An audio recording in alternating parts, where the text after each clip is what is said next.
Are you a scaling SaaS founder?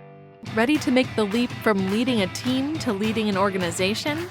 Join us each week as we refill your think tank with actionable tips and strategies from great business minds you know and those you don't know yet. This is SaaS Fuel with your host, 5-time entrepreneur, SaaS founder, and globetrotting adventurer, Jeff Maines. Hey there, welcome back to the SaaS Fuel Podcast, Thanksgiving edition, where our strategies are like Thanksgiving leftovers, just as good, if not better, the next day. I'm your host, Jeff Maines. Help B2B SaaS founders like you scale from 7 figures, which is good, to 8 and 9 figures, which is outstanding. Together, we supercharge revenue growth, create premium valuation, and craft a business you're proud of and a life of impact and freedom that you love. Well, happy Thanksgiving, y'all. Just in case you don't know, today is a holiday here in the States where we celebrate the harvest, the fruits of our labor, and take time to reflect on the many blessings that we have. The true riches, of course, are friends, family, and people we get to do life with every day. We have a great show for you today and perfect for a road trip and work really hard to be family friendly. If we hop into our SaaS Fuel time machine and go back, say, 400 years or so, back to the very first Thanksgiving, it is a shining example of partnership and collaboration. It didn't take too long for things to go sideways as partnerships turned into everyone looking out for their own interest and preserving their way of life. And 400 years later, maybe we still aren't doing so great, at least some days. And I'm certainly aware that can be the case with some of those weird relatives around the holidays too. And side note, if you don't have any of those weird relatives, then you're the one. I love the motto of the United States, e pluribus unum, out of the many, one. And as we think about the essence of Thanksgiving, it's a symbol of unity and celebration of diversity. We don't have to look any further than our own Thanksgiving tables to find that. An array of dishes as diverse as our stories, and the beauty of unity in diversity. Thanksgiving is not just about turkey or stuffing. It's a celebration of coming together, embracing differences, and creating something beautiful from them. Just as each dish on your table brings its unique flavor while contributing to the entire feast, every individual in a team brings their own perspective, enriching the collective experience as well. In the tapestry, every thread counts and it adds strength and beauty. And here we can talk a little bit about our Thanksgiving recipe for diversity. So here's our Thanksgiving recipe for unity in diversity. Number one, embrace differences. Just like a Thanksgiving meal, a family and a team is vibrant when it's diverse. Recognize and celebrate the different background, skills, and perspectives that each member brings. It's the sweet potatoes with marshmallows next to the green beans. I mean, who would have thought? It's unexpected, but delightful. Wouldn't be the same without it. Second, foster open communication. Keep the conversation flowing like the gravy. Encourage open, respectful dialogue where ideas are debated, not the people behind them. Creates an environment where everyone feels heard and valued. We don't have to agree about everything, and honestly, I hope we don't all think the same. But we have to value the dignity of every single person, even when their ideas may be a little bit quirky. Sometimes it's us that's quirky. And number 3, cultivate respect and love. Let respect be the turkey on your table, central and indispensable. Respect for each person's worth, coupled with genuine care. That's the foundation of a united and effective team, and it'll also make the holiday extra special.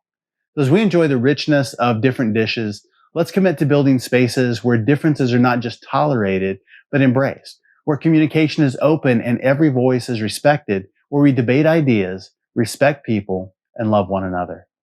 So here's to a Thanksgiving that celebrates unity in diversity, a table where everyone has a seat and a feast that is as inclusive as it is delicious. This holiday season, check out my book, Small Fish, Big Pond, Building a World-Class Business That Swims Circles Around Competitors. Small Fish, Big Pond delivers powerful marketing and leadership lessons guaranteed to enhance your marketing message, wrap value around your clients, and guide their buying journey to conclude that your company is the only solution for them. It includes step-by-step frameworks, time-tested growth principles to attract ideal clients, convert them, and then transform them into your brand ambassadors.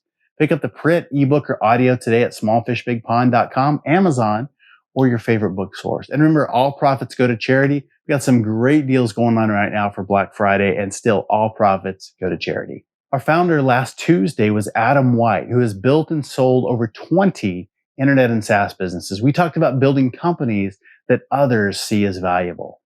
And our expert last week was James Allen, who runs Profit Your Knowledge and hosts a podcast by the same name. In both, he shows leaders how to engage their prospects by creating knowledge products, books, courses, those kinds of things around their domain expertise. And so we talked about doing that around your SaaS business. If you missed either one of those episodes, go back and give them a listen. My guest today is John Barrows, the driving force behind JB Sales. He brings real-world expertise to the forefront of sales training. As CEO, he's not just teaching, but actively selling, personally prospecting, and managing deals. This is a hands-on approach that has shaped sales teams at giants like Salesforce.com, Zoom, and LinkedIn, proving that to teach sales effectively, you absolutely have to live it, especially in today's rapidly evolving market. Welcome, John Barrows. Hey, John, welcome to SaaS Fuel.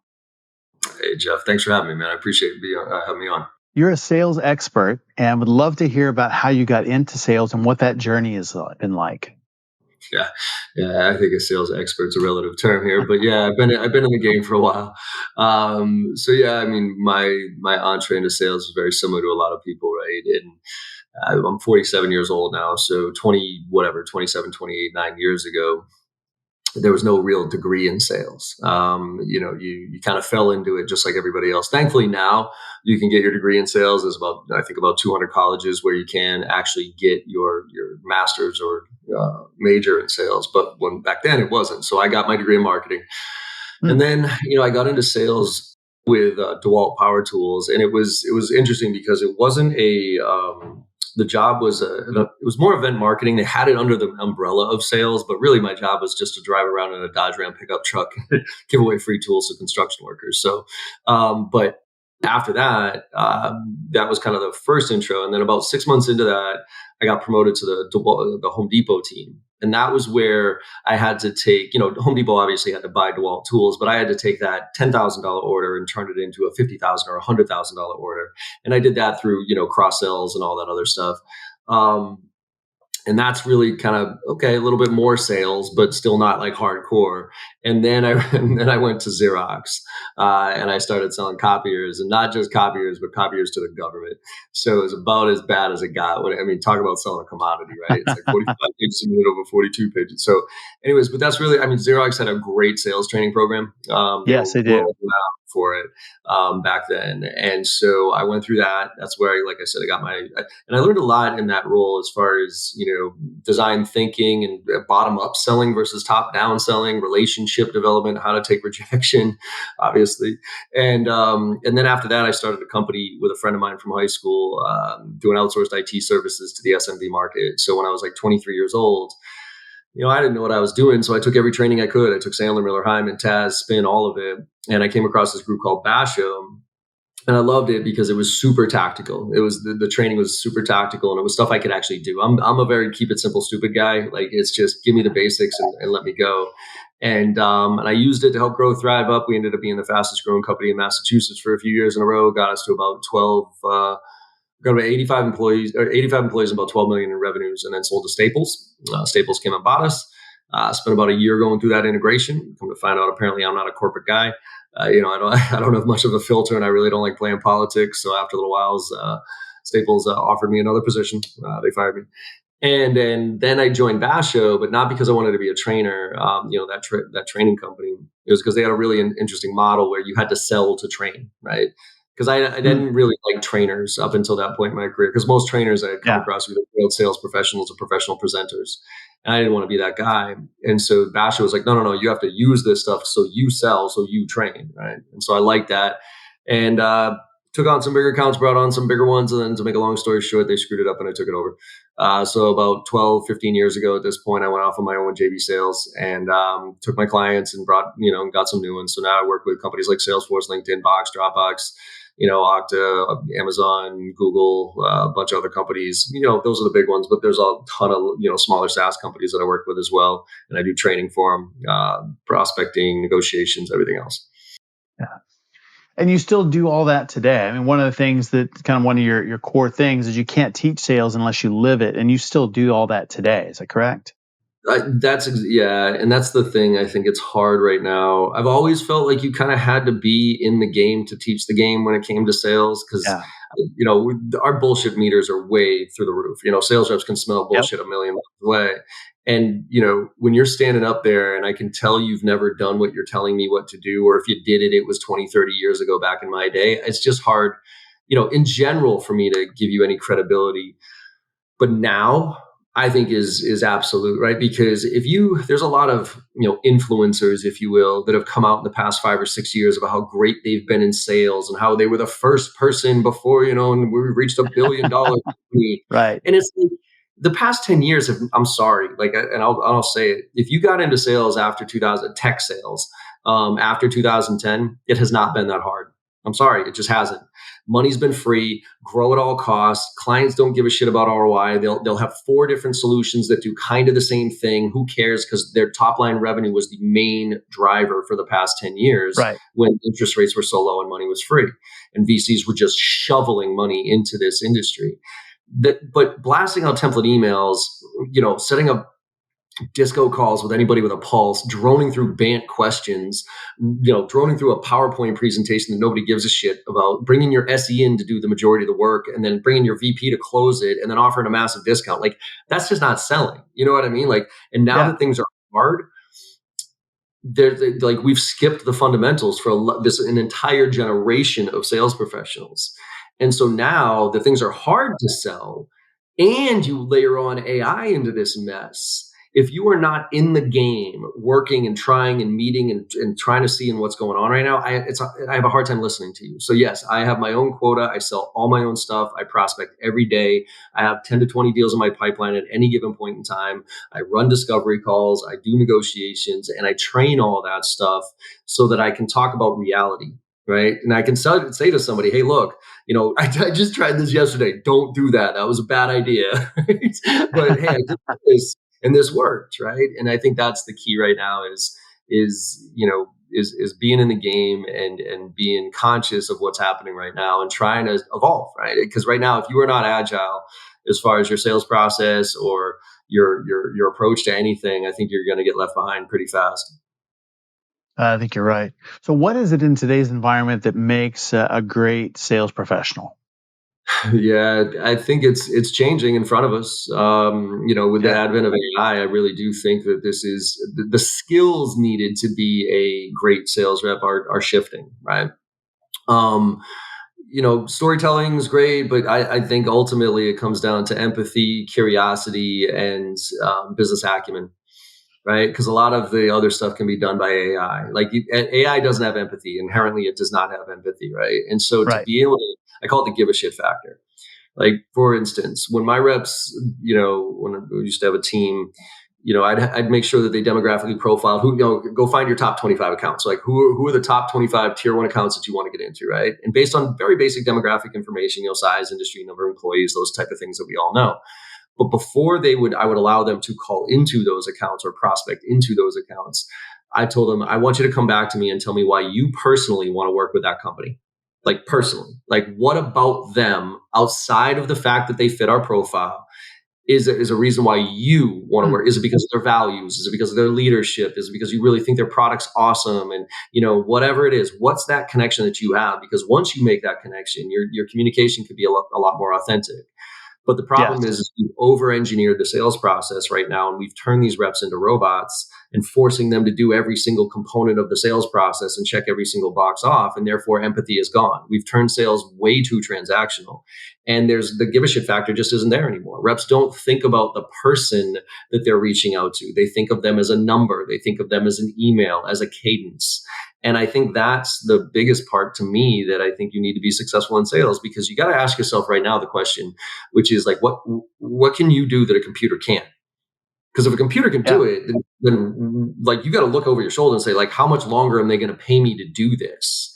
And when I can get more value out of going into ChatGPT and putting your company's name in there and telling and asking that, hey, tell me about this product, tell me about the solution, how does it map up to other solutions, give me the pros and cons. I mean, I can get so much value out of engaging with an AI chatbot about your company that's going to give me real answers in comparison, based on what's out there. When I get more value out of that than a rep who's just going to drone through dumbass BANT questions and obviously check the boxes and drone through their stupid PowerPoint presentation because they got to get their badge at the end, like, That's not selling. And so I think that you have to look at this and say, okay, where are the areas of human interaction that matter? Right? Curiosity, that matters, right? I mean, can AI be curious? I guess it can prompt for another question and go from there. But really being able to be, first of all, care enough to be curious so that you can ask the right questions and get people to Yeah. think a little bit differently, and not always trying to go for that close, and right, and realizing that we're not the best fit for everybody, right? And I actually do more disqualifying than I do qualifying in a lot of ways, right? Once you kind of fit the mold of somebody I think that we can do, it's like I actually start asking you all the questions why you shouldn't do business with me, because you're going to figure that out eventually. You know what I mean? So I might as well get that stuff out of the way up front. So I Yeah. think those pieces. And then, business acumen. I always tell reps, if there's one thing that you want to do to improve your overall sales results, it's just become a better business person. Start reading business books, start following people about trends in the industry and what's happening, and level up your knowledge, as opposed to what's the technique I'm going to use today to try to close this deal, or what's the thing I can put in my stupid fucking subject line, to get somebody to open it so I can get that endorphin rush and tell my boss I did a good job. Like, you got to treat this as a profession. Most people in their profession study their profession. You know what I mean? Like, they go to school for their profession. They learn accounting, they learn marketing, and they're constantly learning. I mean, a lot of these professions, you Right. actually have continuous learning credits to stay even valid in that profession. Why isn't Right. that the same as sales? Right? Like, we should have to go through almost like this process where we get certified in sales in general, and then we have to take a certain amount of courses every single year to maintain that certification. One of the things you talked about was Xerox sales training, really good, and process. And then you have on the other side somebody who just comes in and is selling and no process. Where does process fit into the mix? And how much is too much, or how little is not enough? Yeah, I think the process is important. Scripts aren't. So I I've like that.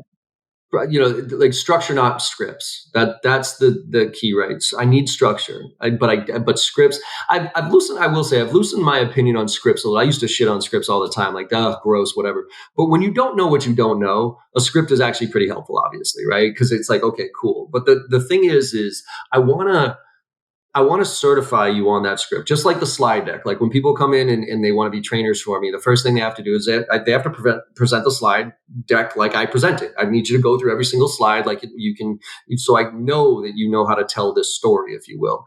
It's the same thing with a script if you're cold calling, right? I need to have confidence that you can walk through this script, especially when you don't know what you don't know. But if you don't make that yours very soon and thereafter, if you don't, if in a month, for instance, if I start to audit your calls and you're still using the exact same script that I gave you, I'm going to be disappointed, because that script isn't you. That script was to get you started. What's important to me, and this is what I think us as leaders need to apply a lot more, is structure. And there's actually a lot of psychology around this. At least, I haven't studied it, but I know it is. I don't know how old you are, but I'm 47 years old. Okay. When I was a kid, my parents literally kicked, if I was bored, my parents would kick me out of the house and say, go figure it out. Like, just don't kill anybody, don't Right. burn anything down, just be home by dinner, right? And so I figured it out. Like, I would break things, I'd burn things down and whatever. Now, and I have a 13-year-old daughter, so I get this. Now every minute of every kid's life is structured, right? They have Yeah. school from this hour to this hour, then they have soccer practice for 2 hours, then they have their homework for this, then they have their iPad for 30 minutes, then and they're taught to the test, right? So now it's MCAS and those type of things. Let's forget about critical Right. thinking. You have to pass that test because you got to get that score so you can get into that college. So just like we've over-engineered the sales process, we've over-engineered sales. Just kids going through school. So now you have a kid who goes through entire life has been structured for them. You put them into the real world, and then you have a jackass like me, manager, say, figure it out. And they look at you sideways like, what are you talking about? Figure it out. Tell me what to do.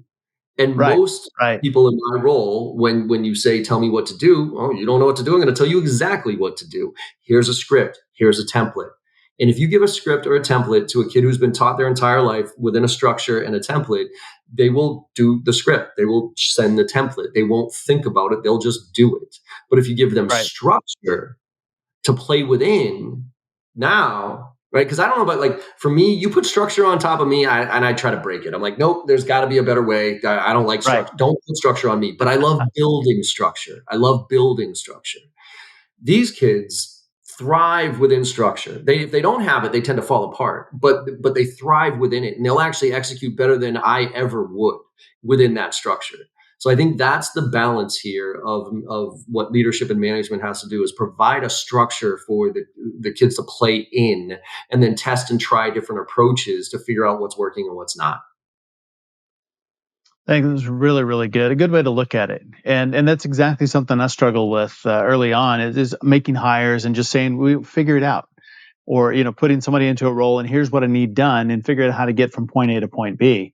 And there are times where that worked, or a lot of times it didn't, Most and of the time. that's exactly why. And I think you're right. We've raised a generation of doers, not thinkers, Yep. and something that's I think sort of critical thinking is a lost art, and we need to Absolutely. bring that back. Yeah, it's hard because I think the education system doesn't do them any favors in any way, shape, or form. Like my Yeah, daughter, there's a reason that she's in Montessori, for instance. So the Montessori school system is all about experiential learning, right? It's not sit behind a desk, memorize this thing, and take a test. right. It's let's collaborate together, let's work together, let's figure out these solutions together, and let's experience this stuff as opposed to just route memorization. But that's not really what most school systems, promote or even reward, right? They reward the test, they reward Right. the number, right? And did you get a whatever it is on your SAT at this point, right? So we've created education systems that are more transactional. They're not teaching empathy. They're not teaching critical thinking. And when these kids get out into the real world, they're in a lot of trouble without that critical thinking, because Right. being able Right. to figure it out on your own is a huge benefit and skill that you need to develop and to be to survive in this world, for crying out loud. Yeah. Well, things have definitely changed. Now, I like that you went back all the way, 2010 in tech sales, and it has been really easy for a while. But even just the availability of information, things are changing really fast. What are some of the biggest changes or trends that you've seen that have shaped the sales profession? Um, Well, I think AI is a whole different conversation, because I think layering that on top of what's happening right now is kind of this perfect storm of what's going on. But I think the proliferation of information has almost crossed the chasm to a certain degree, because if we look back to 80s and 90s, the internet was barely a thing in the 90s when I graduated. We still That's why I think Xerox is actually the one who came up with solution selling, right? And the whole concept of solution selling was, before there was the internet, it actually, product pitching worked because you had never seen what I had before. You know what I mean? Right. It was, hey, you don't even know this is a thing. So for me to show up at your office or show up at wherever and just present to you what this thing was, that worked, because people are like, holy shit, like I'd Yeah. never even thought about that before. I want one of those, right? But then when the internet came out, that kind of took it away from us, right? Because now information was everywhere, and we had to start asking questions to see, like, uncover these things and then present kind of a valuable solution. And then we've all heard the stat, then obviously the proliferation of information went tons, right? And we've heard the stat by corporate executive board that by the time somebody comes to us, they're already 60 to 70% of the way through the sales process, blah, blah, blah, Right. right? And that perception, that's challenger sale, corporate executive board. And that kind of feeds into a perception that the client now has all the power because they have all the information, and we now need to adjust towards them.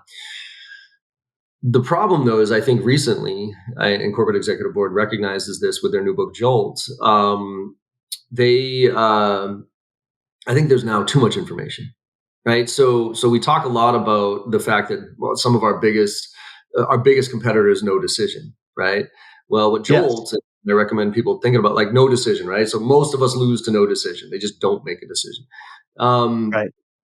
but it's actually not indecision. I'm sorry, it's not no decision, it's indecision, because there's too many options now. There's too much information.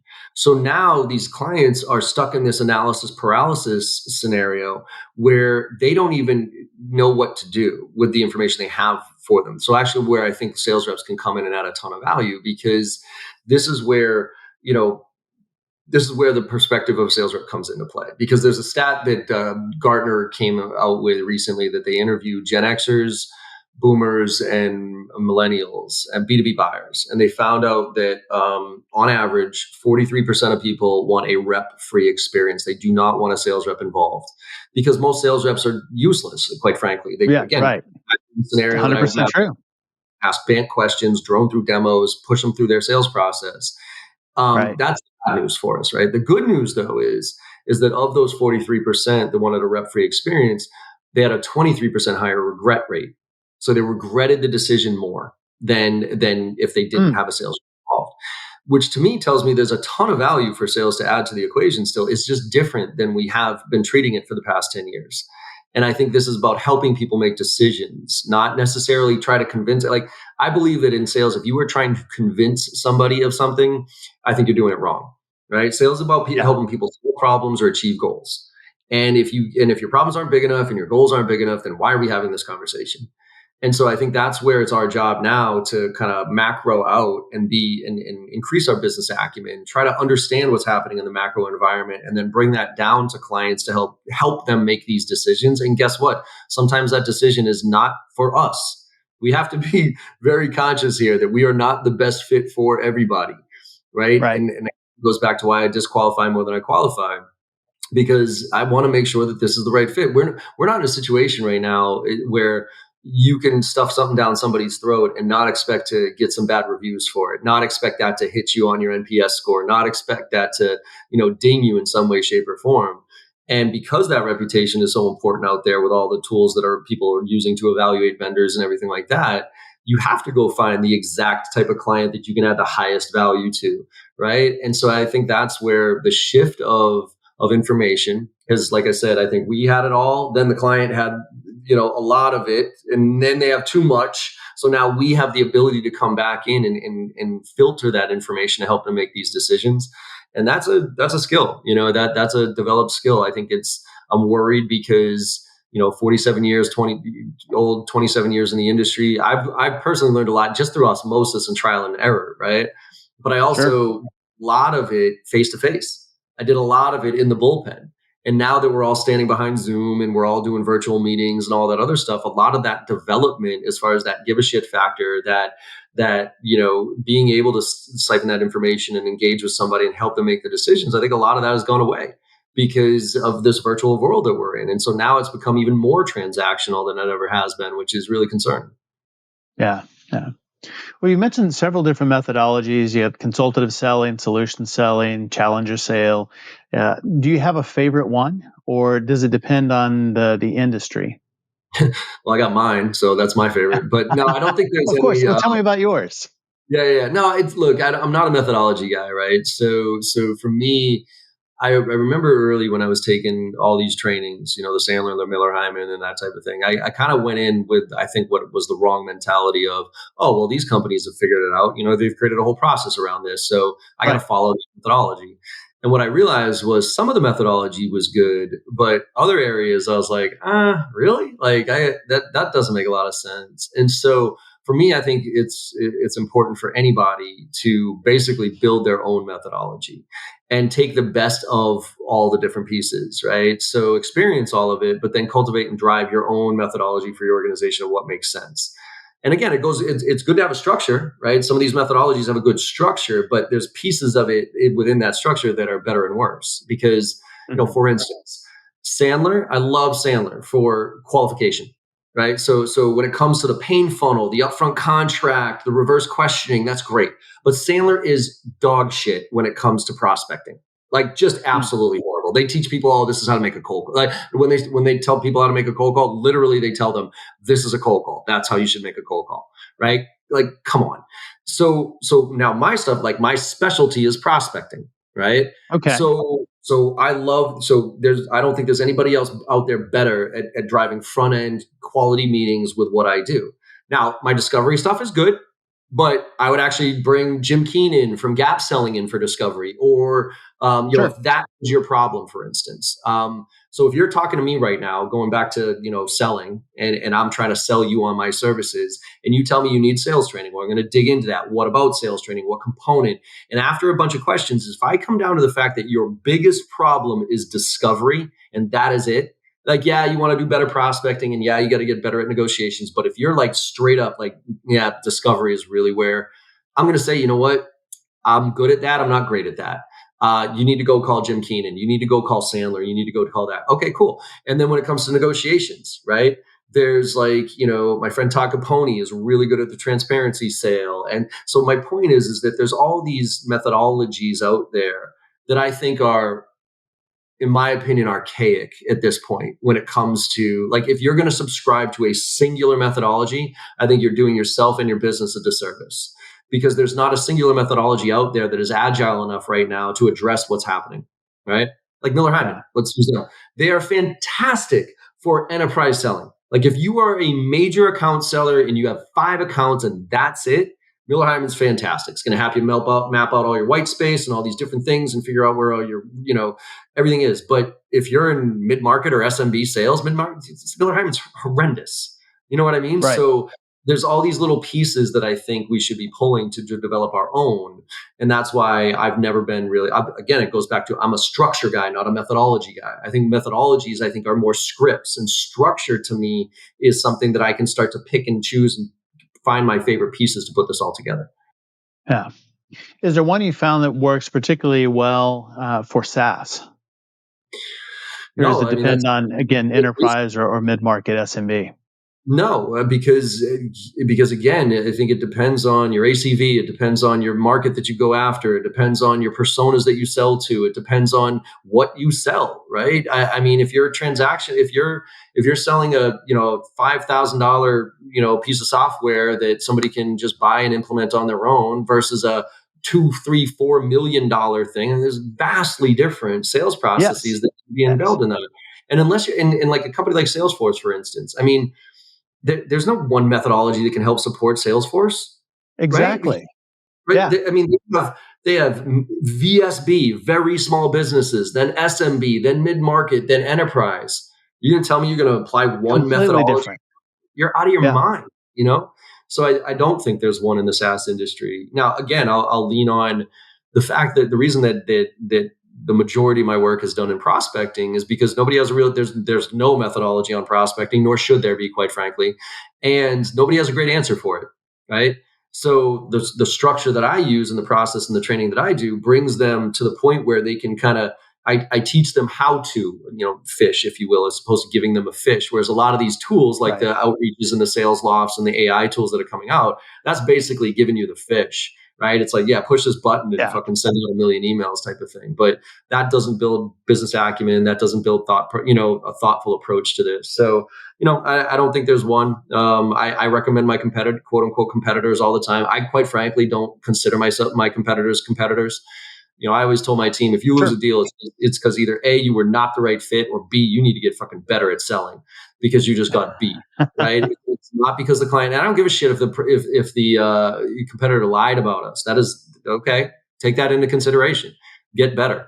I used to have, for instance, a while back when I was selling IT services, I knew that my competition was lying about us, about what we had and what we didn't do. So when I would walk in, because I lost deals, because I knew they were lying about what we did and didn't do, I would actually adjust my style and I would preemptively address the fact, like, I'd be like, oh, so just out of curiosity, who else you've been talking to as far as IT services or whatever it is. And look, the reason I ask is, and I would actually name drop my top competitors. Like if you're talking to all these that they're, I think you're in the right range, but if you're talking to others, you're probably not. And by the way, if you've already talked to some of them, I'm sure they're probably going to tell you X, Y, and Z about us. I'm just going to ask you that we put that aside for a second because those things are not true. And I want to make sure that you understand that and why, right? First of all, I want to understand how important those things are for you to see if they matter. And second of all, I want to show you that that's not true, whatever people are saying about us, right? So I would adjust my style on that because of what I was seeing out there. So it's this iterative process of figuring out how to adjust to what's happening in the marketplace, how to be agile enough to learn to evolve.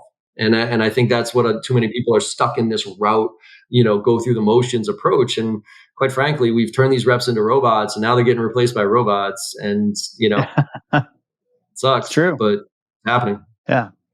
Well, I think that if you build robots, and that's really how sales has happened over the last 10 years for sure, Mhm. is very easy to replace. If there's no Oh yeah, value being added, then it's really easy to automate and replace. super So it's easy. about adding I mean, value.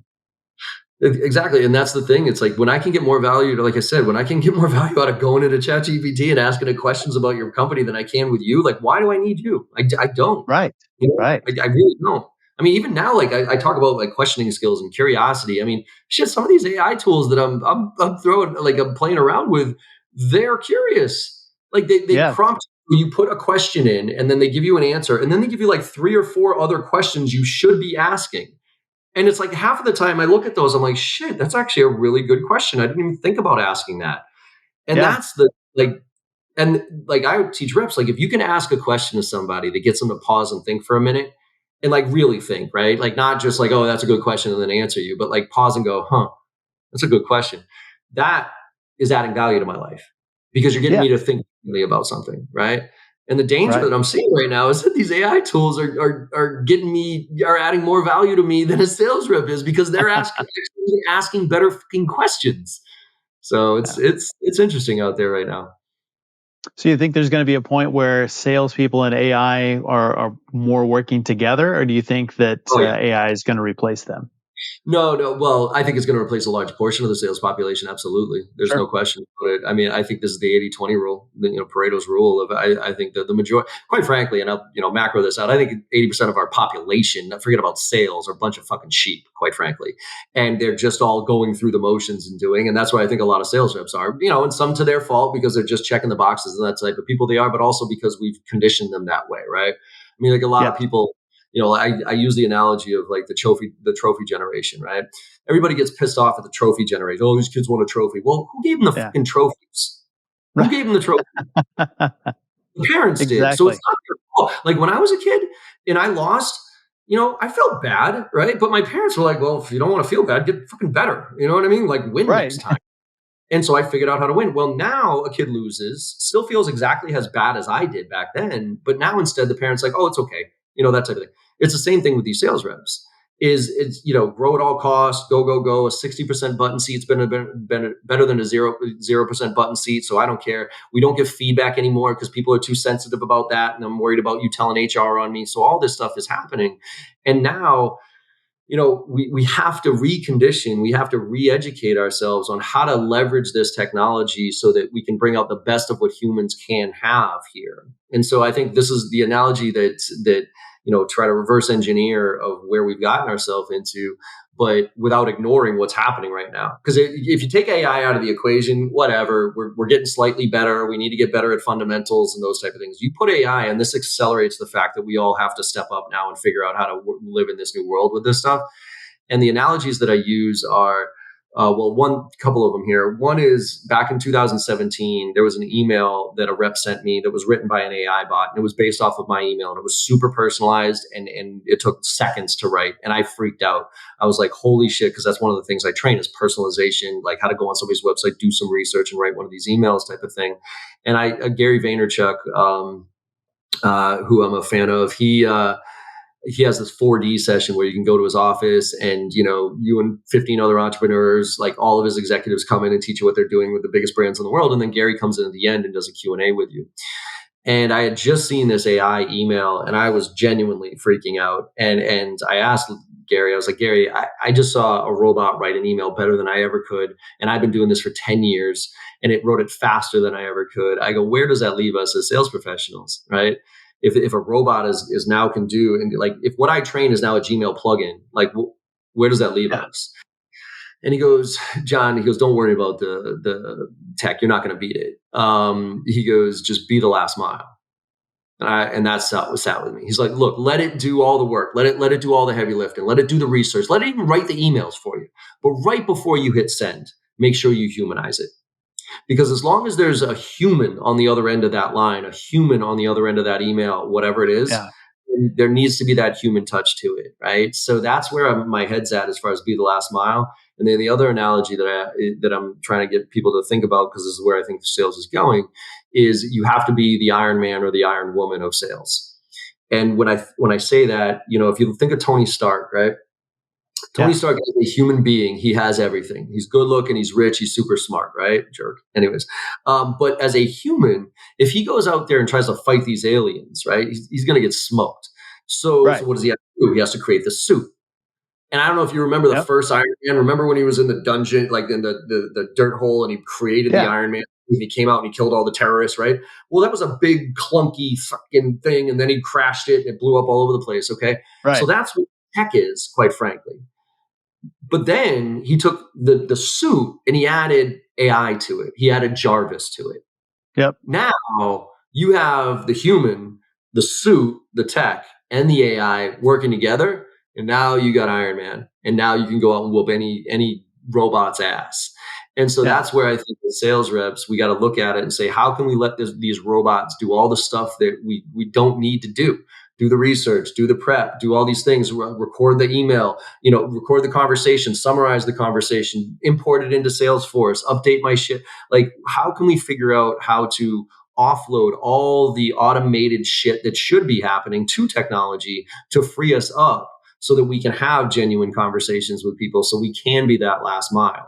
That's really where I see things. And quite frankly, when I say 80-20 early on, as far as how many, reps are going to get replaced, it's pretty obvious to me. Like, I hate to say it, but the SDRs and the BDRs, right? The where I've built the majority of my career training those professionals, quite frankly, I think the next 2 to 3 years, that role's gone, because it's all going to be automated. It's all going to be, under operations and marketing. And we're going back to full cycle sales, where a sales rep is, instead of me trying to think, okay, what am I going to do today? Right. It's going to say, oh, no, John, you need to call Bill. And you don't. And the reason is because he just posted these 4 things on social. His company's doing this type of stuff. The macroeconomic conditions are happening here. And actually, you need to call him instead of email him, because his personality profile says he likes phone better than email. And here's 3 snippets of things to say when you actually make that call. And now I make that call with all that information. I now make that call to Bill, and I can have a genuine, real conversation. And there's going to be things that are going to be popping up while that conversation happens that are going to prompt me for other questions that I should be asking him, and those type of things. I'm going to be able to be present in the conversation, because I'm not going to be taking notes, because everything's going to be recorded for us and transcribed in the way I want it to, right? And I'll be able to manage that process. So that's where the best case scenario, I think, of AI and sales working together. The problem is that I think there's a very few amount of sales reps that are going to be able to adapt to that. And that's where I always say, I think AI and tech is going to make good sales reps great sales reps incredible, and average sales reps irrelevant. Yeah. I think you're right on there. Well, a lot of the SaaS founders I work with, probably 75% of them come up through the technical ranks. And so that is their background. And the thing I hear regularly is, I'm doing founder-led sales, but I'm not great at sales. What is something that they should be thinking about that would make them better at sales or great at sales? They just don't know it. Sales is the transfer of enthusiasm, period. It is, right? I always say that the number one thing you need to have to be successful in sales is a belief in what you do. That's what you need to be like, because if you don't believe in what you do, then go find something else to do, because you're giving us a bad name. If you're just trying to get a commission check, then fuck you. Go find something else to do, because it's again. But if you believe in it, and again, your solution doesn't have to be perfect for everybody, but for the right person, you got to believe that it makes a real difference. Once you have that belief, you can transfer that enthusiasm. That's why when engineers, I love it. I wrote a blog post a while ago called "The Founder's Dilemma," and it's usually based off of engineering founders. Yep. Who will swear to you upside down and sideways that they're not in sales, right? But check this out. I mean, I challenge that. I worked with 50 engineers. I was one sales guy within 50 engineers in my first company. And, ask an engineer to find the most introverted, engineer you'll ever come across, right? And who swears that they're not in sales. And just ask them, hey, could you describe to me the last time you fixed something or you built something from a technical standpoint, whether it was code that you found something and you solved that problem, whatever it is, and you literally watch them light up like a Christmas tree. And they're like, oh, well, the other day I was working and then I found this and I did this, holy shit. And it's like, wow, that's really cool. Right? Like, Can I have one? And if I needed that problem solved, then you just yes, right? But they don't think about it that way. And so what Right. they do, Right. and then there's the other perception, which is when they get in, because they have that enthusiasm, because they have that knowledge and passion for what they do. When they start a company, they usually go out first of all and talk to friends, families, and fools, right? Their first circle of Sure. people that they're after. And obviously, first of all, they're describing their product or service really passionately to a friendly audience. So they're Yeah. going to get really good feedback, and they might even get people to buy a few of these things, right? Whatever they're Sure. selling. Sure. And then it's just like, well, shit, this stuff's easy. Sales is easy. Everybody needs what I got, right? Then they say, screw it. Let me hire a VP of sales. Come on in and go, right? We got something that works. Well, Right. now VP of sales doesn't have the same passion as you do. They have not the same industry knowledge as you do. They don't have the connections, and they're not going to have the friendly environment. And guess what? You haven't built out a process so that they can figure it out, and they fail miserably 9 times out of 10. The Yes. first sales is Yes. almost always a disastrous hire, right? Because they were set up for failure from the beginning. Because the CEO thinks, oh, well, I just got to bring somebody who knows what they're talking about when it comes to Right. sales and fix all these problems. Wrong. You have to create, let's go back to structure. You have to be founder-led sales up front so that you can figure out what the process is. Like, what is it? And the funny thing is I actually think, and this is what should resonate with engineers, I think sales is far more science than it is art. Far more. The science lays the foundation for the art form to be that much more effective. The structure and the Yeah. process that we put in place allows for the art form to come into, like, and that's the personalized stuff and that's the regional stuff. But that science foundation, if that's not there, I don't care how artistic you are, it's going to fall apart. And so Yeah. that's why you have to kind of map out, okay, for instance, if I'm a founder, I am putting a structure in place that says how many calls, like how many prospecting activities do I need to do? Or what channels can I find meetings through, right? And there's, referrals, there's website, there's obviously outbound, there's networking and all these different things. And I'm going to look at those things and say, okay, where do I have time as a founder to focus my efforts when it comes to these things? And I'm going to try doing those things. And then I'm going to measure how many times I reach out to somebody versus how many times they say yes and how many times they turn into a meeting and how many times that turns into a proposal and how many times it closes. So I'm going to map out at least a baseline structure here. I'm going to keep notes on every single call I have, on every objection that a client has when I talk to them. I'm going to I'm going to find out who all the competition is out there that I'm actually working on. And I'm going to build this as I go because I'm doing the activities anyways. You know what I mean? As a founder, I'm out there, I'm doing my thing. I just need to pay attention to it.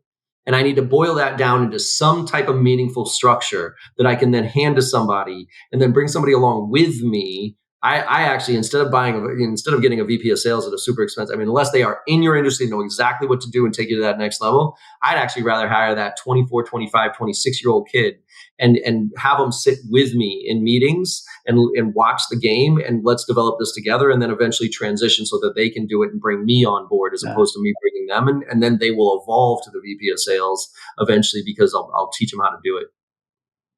I think it's a really, really good strategy. And you're so right that so many of those first sales hires fail for a lot of reasons, exactly what you said. Or founders, they say, hey, I'm not good at sales. And so I need sales. So I'm going to hire somebody. And that it's destined to fail without having that process in place. And just hiring somebody doesn't bring that process. No, it does not. What should founders do when they are ready to transition? How should they qualify and find the right fits? Whether that is the VP of sales, whether it's a sales rep, what are some things that they can do to increase that percentage of success? Look, there's a lot of interviewing tips out there. For me, I think a lot of it comes down to values, quite frankly. I think first of all, I think the executive needs to really have a clear vision of what they want from a business standpoint. Are you a growth company or are you a lifestyle company? You can't be both, right? Either you're the lifestyle company, you maximize profits and you want to get to a certain level and everybody's happy and you kind of do really high quality work and take the money out and put it in your pocket, or you're a growth company and you really grow fast and you take all the money and put it back into the company so you can keep growing. And I think a lot of founders, first of all, need to have that conversation with themselves before they hire anybody, right? Because those are two different types of profiles of people that you want to hire. Sure. So that's one. And then the values part of it. So having a vision, right? And being clear on that vision, and then really understanding what your personal values are. Because if you're a founder, your personal values are your company values. So Yep. going through the value exercise of like, okay, and usually there's like, 50 values that you can choose from, and you get it down to 20, then you get it down to 5, and then you prioritize like what is the most important thing for me as it relates to, my values, right? And based on that, then you look for people that share those values with you. Because if you and I have the same values, we can argue, but ultimately we'll come to a place where mutual respect, okay, we might agree to disagree type of thing, but whatever. Whereas if you and I do not have the same values, we're just going to argue and we're going to tear each Yeah. other apart. And so I think first and foremost is being clear on your vision, being clear on your values, and then interviewing based on those values, quite frankly. And asking, and looking for those attributes that are important to you and your business. Then from there, Google what's the best way to, have a have an interview question. But I think that part is the foundation for me of everything. And so that's where I would suggest people start. Excellent. Excellent. Well, you've been selling a long, long time. What's the funniest or most memorable sales pitch or negotiation that you've ever had? Oh Jesus, the funniest. I would say the one I learned the most, well, let's say funny. This is when I got kicked in the teeth. I remember I was doing sales training at Basho, and I was just on board, and one of their customers they'd had for the longest time, like had been like our CEO had brought them on board, and then the CEO obviously, kind of elevated and then kicked it to the VP of sales eventually. And the VP of sales would train them. And then the VP of sales kicked them to another trainer. And then it kicked them to me. So they had been a long-standing customer. And now I took them over when I came on board. And the customer, rightfully so, it was one of those things where the customer spent like 50, 60 grand a year with us consistently. But there was other clients that are spending $2, $3, $4, $500,000 a year with us. So they kind of got, kick the can down the road. And I remember when I took it, the client was not happy because we had never customized anything for them. We hadn't really gone overboard at all with them to try to really, and they're the longest standing customer. We should know about their business when we're training them, right? And I was convinced, right? And there was like a $200,000 contract on the table that they were dangling ahead of me to, say, hey, like, yeah, but unless we get this customized, we ain't going to do that. And I was so convinced I was the right guy for the mix. And I remember, trying to convince them, like, I will do this, just give me the chance, like sign that contract and I promise you I'll customize everything. And the guy was like, John, no, sorry. And I vividly remember walking around in the office with my headset on, like hardcore negotiating with this guy. Right. And I was like, you just got to, my fault was I was trying to convince him. And like I said earlier, like I don't. Sales is not about convincing anybody of anything, right? But I was stuck in trying to convince him because I wanted to be a big guy, company and rah rah, great client. Nobody's ever gotten that much out of this customer and everything. And I finally beat this guy into submission, and he said, "Fine, John, if you customize it and it's to our liking." And actually, he offloaded it to one of the other enablement people's liking, not even his liking. But let's call her Sarah. If Sarah says that it's customized enough, then we'll go ahead and sign that contract. And I was like, great. So I I stayed up all night. I literally slept in the office because I customized the shit out of this presentation for them. I went back and I looked at all the data, and I didn't sleep. I did. I passed out at the desk, probably 4 o'clock in the morning. And I sent it over to him, and I told my boss that I was guaranteeing that $200,000 contract was going to come in because the guy told me if I customize it, and like I'm smart, I customized it the way he wanted it, right? So I put my neck on the line. I stuffed it down his throat. I told my boss I was going to close a $200,000 deal, and sure as shit, they didn't close, obviously. And he called me up and he was like, yeah, she didn't like, it's still not there, John. So we're going to put a hold on this and then we'll get back to you. And I was devastated. Wow. But the problem was because, the learning lesson obviously was I made that all about me. I thought I was making about them. I thought I was because I'm a good guy. I'm a smart kid. I want to make a difference for your business. And I obviously want to make a difference for our business. But it was very ego driven on my end, and I did not listen to the client in any way, shape, or form. I didn't understand why their frustrations were, truly understand and be empathetic about the situation they were. And I got egg on my face across the board. And that customer, by the way, never worked with us again. Wow. Wow. Yep. So I don't Well, want to say it's fun. Biggest learning. Yeah. It was biggest learning. Yeah. So how do we overcome those objections without being slimy or feeling like a used car salesman? I think you just it's gotta be about them, right? I mean, when we ask questions, you gotta have the reason for your question. Like, why are you asking this question? And if that reason is self-centered, then check yourself. You know what I mean? The reason should be about them. And I think when it comes to objections are in a lot of ways buying signs. Because if they weren't objecting, that means they really don't care. But if they're objecting, that shows at least they care about something. And I think that the biggest thing of overcoming is again, just be curious. Right? There's some data out there from Gong and other resources that talk about how they compare the best reps versus average reps, and they say that the best reps, on average, when given an objection, the best reps answer that objection 54% of the time with a question. Average reps answer an objection 32% of the time with a question. So at a bare minimum, you just ask a question, clarify, help me understand. What do you mean by that? Where's that coming from? Yeah. Like an easy one here for me, when somebody says, John, an objection, you're too expensive. Okay, well, compared to what? Compared to my competitors? Compared to doing nothing?